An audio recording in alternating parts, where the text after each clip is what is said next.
ሰላም ሰላም፣ ጤና ይስጥልኝ ውድ ቤተሰቦቼ እንደምናችሁ ነው ያለውኝ። እግዚአብሔር ይመስገን፣ ክብር ይስፋ የመድኃኒዓለም።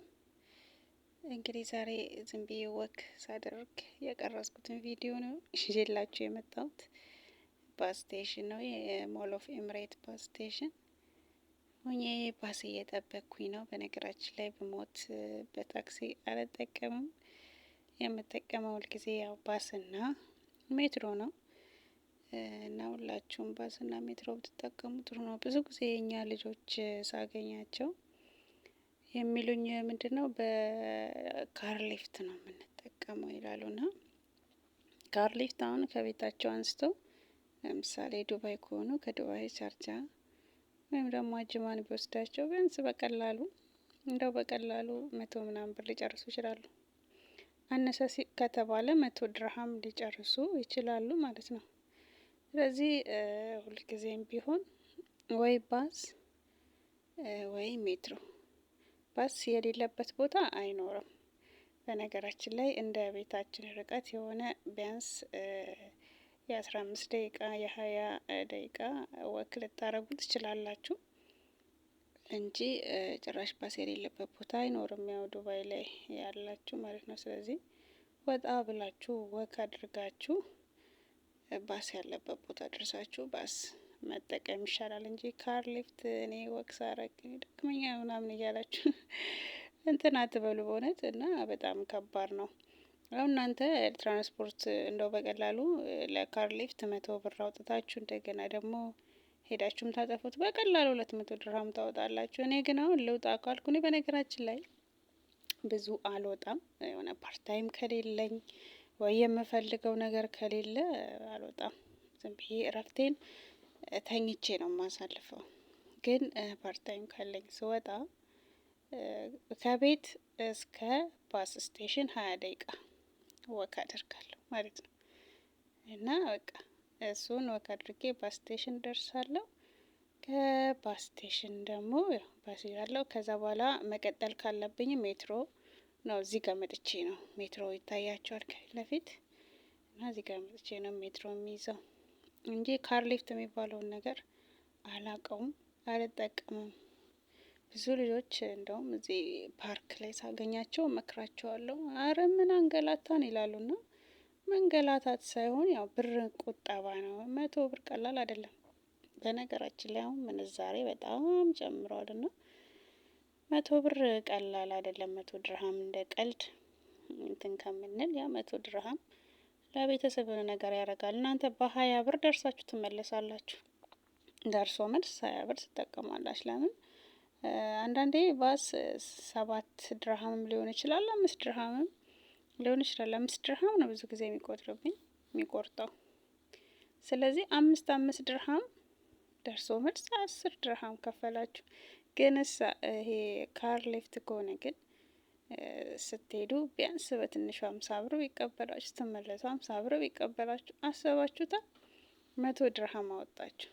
ከዛ ለሆነ ነገር እንደ ሩባችሁ እንኳን ብትበሉ፣ ከዛ ጓደኛ አለ። አብዛኛዎቹ ካር ሊፍት ተጠቃሚዎች ደግሞ ያው ብዙ ጓደኛ ያላቸው ናቸው። ጓደኛ ምናምን ሲባል ያው 200 ብር ታወጣላችሁ። እንዴት እንደማያማችሁ አላውቅም በእውነት ማለት እንዴት እንደማይቆረቆሯችሁ። እኔ በነገራችን ላይ 200 ድርሃም እንደውም ያለምንም ምክንያት ካወጣው ላብድ እችላለሁ። አላደርገውም ከሆነ ብዬ ሳስበው በጣም ነው የምበሳጨው ማለት ነው። እና በዛውም ውጤታማ ሆኛለሁ። እውነቴን ነው ብላችሁ ብራችሁን ቆጥቡ። እኔም የገባኝ ከቆየ ነው።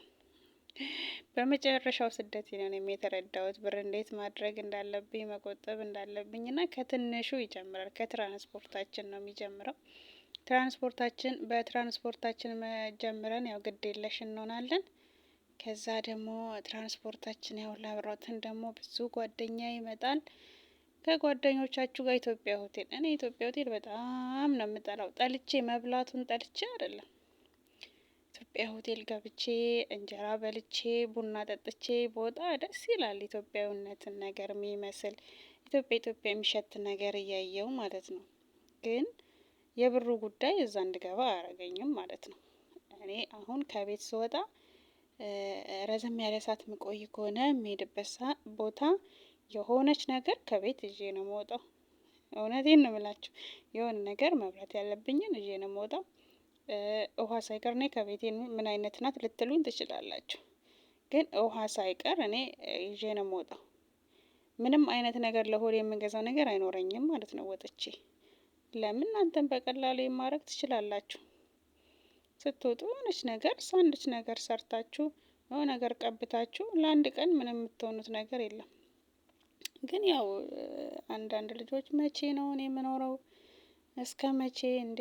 እኔ እኮ ብሬን እየላኩ ኢትዮጵያ እነሱ እንደፈለጉ እየሆኑ እና አንቺ እዛ ጋር እነሱ እንደፈለጉ የሚሆኑ ከሆነ አንቺ ደግሞ እዚህ ጋር ራስሽ ካልቆጠብሽው እነሱም እዛ እንደፈለጉ የሚሆኑ ከሆነ አንቺም እዚህ ጋር እንደፈለግሽ የምትሆኝ ከሆነ መቼም ሀገርሽ አትገቢም ማለት ነው። ስለዚህ እንደፈለጉ ሊያረጉ የሚችሉትንም እዛ ጋር መቀነስ፣ አንቺም ደግሞ እዚህ ጋር ያለሽን ነገር መቀነስ ቢያንስ ማለት ነው። ልትሄጂ ያልሽበት ሰዓት ያጥርልሻል። ግን ይሄ እላፊ ወጪ ስናወጣ እላፊ ነገር ስንገዛ ያየነው ሲያምረን፣ በነገራችን ላይ አሁን የኦንላይን ላይ ያየነውን የምንገዛ ከሆነ የምንሄድበትን እድሜ ነው እየጨመርን ያለ ማለት እዚህ የምንቆይበትን እድሜ እየጨመርን ያለ ነው። ካሰብነው በላይ እንድንቆይ ያደርገናል። ማለት አይታወቀንም። ዛሬ በመቶ ድርሃም 3 ነገር ትገዣለሽ፣ ነገ በሚቀጥለው 3 ድርሃም ትገዣለሽ። ማለት 3 ልብስ በመቶ የሚሉት ነገር አለ። እነሱ ላፈዋቸው አርክሰው የሚናገሩት ነገር እዛ ጋ ግን ኢትዮጵያ ላይ ሲመነዘር ሁሉም ነገር በጣም ውድ ነው እና ይህንን ነገር ብታስቡበት እላለሁ። እኔ በጣም የሚገርመኝ ነገር ይሄ ነው እና ለብራችሁ እውነት ለብራችሁ ዋጋ መስጠት አለባችሁ። ሁልጊዜም ቢሆን የመጣ ነው ሁሉን ነገር ጥለን ልጆቻችንን ጥለን ስፍስፍ የሚሉልን የሚወዱን ልጆቻችን ጥለን ቤተሰቦቻችሁን ጥላችሁ በናፍቆት እየተንገበገባችሁ እዚህ ጋር ግን እንደው ችግር የማታውቁ ትመስላላችሁ። አንዳንድ ልጆች ችግር በፊቱ ያልዞረባችሁ ነው የሚመስሉት ብር አጠቃቀማችሁ ላይ ማለት ነው። እንደው በቃ እንዴት ብዬ ላይ 100 ብር ናት እኮ ይላሉ። 100 ብር እንደ ኢትዮጵያ 100 ብር አይደለም እኮ 200 ብር ናት። ለምን እንደዚህ ታደርጊያለሽ? እኔ ሁል ጊዜ እንደው እኔ ማድበኝ ያገኘሁትን ሰው የሆነ ነገር ሲለኝ ምክር ውስጥ ነው የምገባው እና ኧረ እባክሽ 200 ብር እኮ ናት የገዛኋት። 300 ብር 300 ብር እኮ ወዴ 10 ምናምን ሺህ ብር ነው። 10 ምናምን ሺህ ብር ናት ብለሽ ኢትዮጵያ ላይ ሆነሽ ታወሪያለሽ?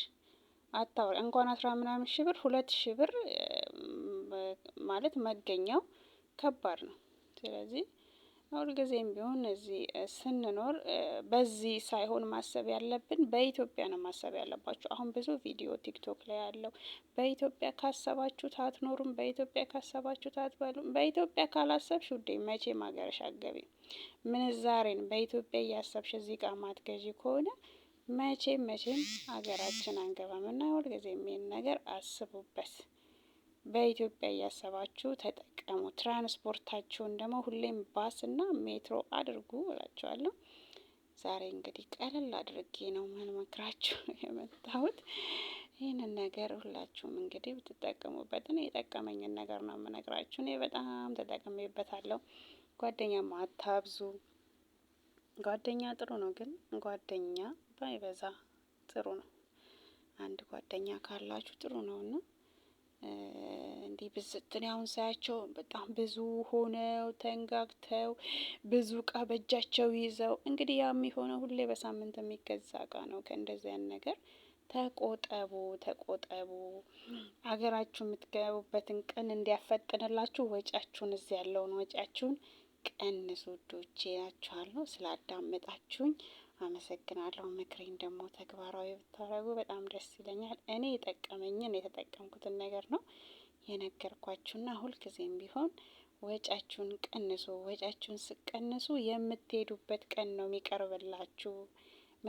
ብራችሁ ምን ላይ እንደሚውል አገናዝባችሁ ብታደርጉ ጥሩ ነው። ስላዳመጣችሁኝ ከልብ ከልብ አመሰግናለሁ። ከተመቻችሁ እንግዲህ ላይክ፣ ሼር አድርጋችሁ ሌሎች ጋር እንዲደርስ እንድታደርጉልኝ በአክብሮት እጠይቃለሁኝ። በሚቀጥለው ደግሞ እንግዲህ ቀለል አድርጌ እንደዚህ በሌላ ምክር እመጣላችኋለሁ። ስላዳመጣችሁኝ ከልብ አመሰግናለሁ። ቤተሰብ መሆን አትርሱ። እንግዲህ በሌላ ቪዲዮ እስከምንገናኝ ቸርን ሰንብት። የዛሬውን ቀለል አድርጌ ነው የመጣሁት።